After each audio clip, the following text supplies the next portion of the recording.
Women's 24 चॅनलमध्ये आपल्या सर्वांचं स्वागत आहे। संवाद स्वच्छंद सखीचा या सत्रामध्ये आज आपण चंद्रपूर जिल्ह्यामध्ये आलेलो आहोत आणि चंद्रपूर जिल्ह्यामध्ये आज आपण भेटणार आहोत खास सखींना विद्याताई पिंजरकर यांना।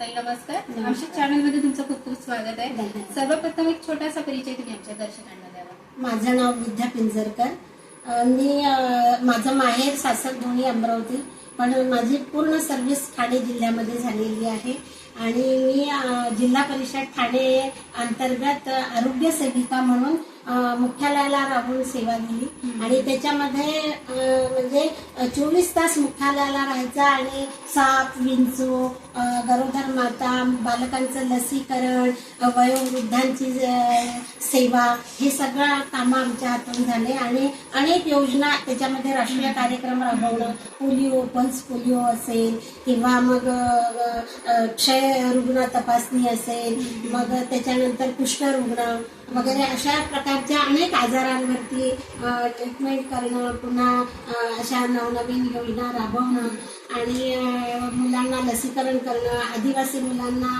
आश्रमशाळेमध्ये जाऊन भेट देणं, जनताच्या वगैरे गोळा वाटप करणं, अशी विविध प्रकारची कामं आणि खास करून कोविड काळामध्ये आम्ही जीवाची बाजी लावून आम्ही कार्य प्रामाणिकपणे पार पाडलं आणि गव्हर्नमेंटला अगदी फ्री ऑफ कॉस्ट फक्त केस पेपर काढला की त्यांना सर्व प्रकारच्या सेवा या आमच्या हातून देण्याचं एक सामाजिक कार्य ईश्वर कृपेने आमच्या हातून घडलं, तर त्यासाठी मी स्वतःला खूप म्हणजे धन्य मानते।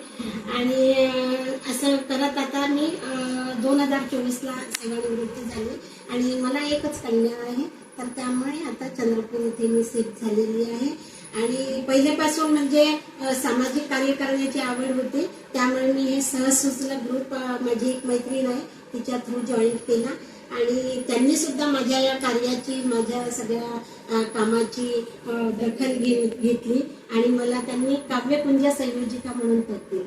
आणि माझे आजोबा हे कवी होते, खूप वर्षापूर्वी म्हणजे जुने कवी होते, तर त्यांच्यामुळे तो वारसा आमच्याकडे आलेला आहे आणि मला ते कविता लिहिण्याचा पहिल्यापासून छंद होता, पण आमचं हेल्थ डिपार्टमेंटला मी जॉबला असल्यामुळे अजिबात वेळ नसायचा, 24 तास आम्ही बिझी शेड्यूल, तर त्यामुळे जसं मला सुचत जाईल तसं किंवा मग कोणते राष्ट्रीय कार्यक्रम असेल, महिला दिन असेल, काही असेल, अशा याच्यावरती मग मी काव्यरचना करत गेली।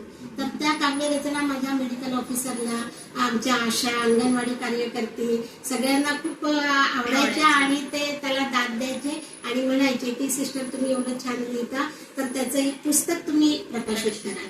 तर ते शक्य झालं नाही जॉबच्या गडबडीमुळे, पण जेव्हा मी सेवानिवृत्त झाली तर त्यावेळेस मी ते माझं स्वप्न आणि त्यांच्या ज्या मला प्रेरणा मिळालेल्या होत्या, तर त्यामुळे मी हे माझं एक आरोग्य विद्यम नावाचं काव्यसंग्रह प्रकाशित केला सेवानिवृत्तीमध्ये आणि याच्यामध्ये सगळ्या आरोग्यावरच्या कविता आहे। आणि मग हे मी सगळ्या आशांना भेट दिलं की म्हणजे जेणेकरून त्या मला नेहमी सांगायच्या कोणता काही दिन विशेष असला की सिस्टर मला कविता लिहून द्या, मग त्या आता ते पुस्तकामधल्या कविता बघतात आणि त्यांना कुठे प्रोग्राम असेल तर त्या म्हणतात। त्यामुळे हे माझ्या हातून घडलं आणि अशाही मी काव्यरचना नेहमी लिहित राहते, त्याच्यासाठी मला बरेचसे पुरस्कार मिळालेले आहे। कोविड काळात पण चांगली सेवा दिली म्हणून ग्रामपंचायतकडून वगैरे पुरस्कार मिळालेले आहे आणि असं सामाजिक कार्य करण्याची मला फार आवड आहे, त्यानुसार मला जमेल त्याप्रमाणे करते। एवढा सुंदर परिचय ताईंनी त्यांचा दिलेला आहे, म्हणजे मला मध्ये बोलायची गरजच पडली नाही, एवढं छान सुटसुटीत त्या बोलल्या आणि आपल्या सगळ्यांपर्यंत पोहोचवलेलं आहे। ताई खरं तर तुम्हाला खूप खूप शुभेच्छा, आणखी छान छान देत राहा।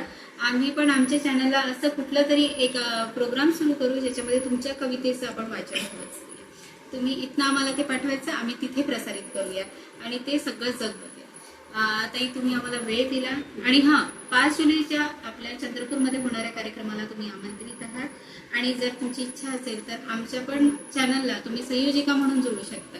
तुमचं खूप खूप स्वागत आहे आणि अशाच नवनवीन मुलाखतीकरिता बघत राहा वुमन्स 24 चॅनल।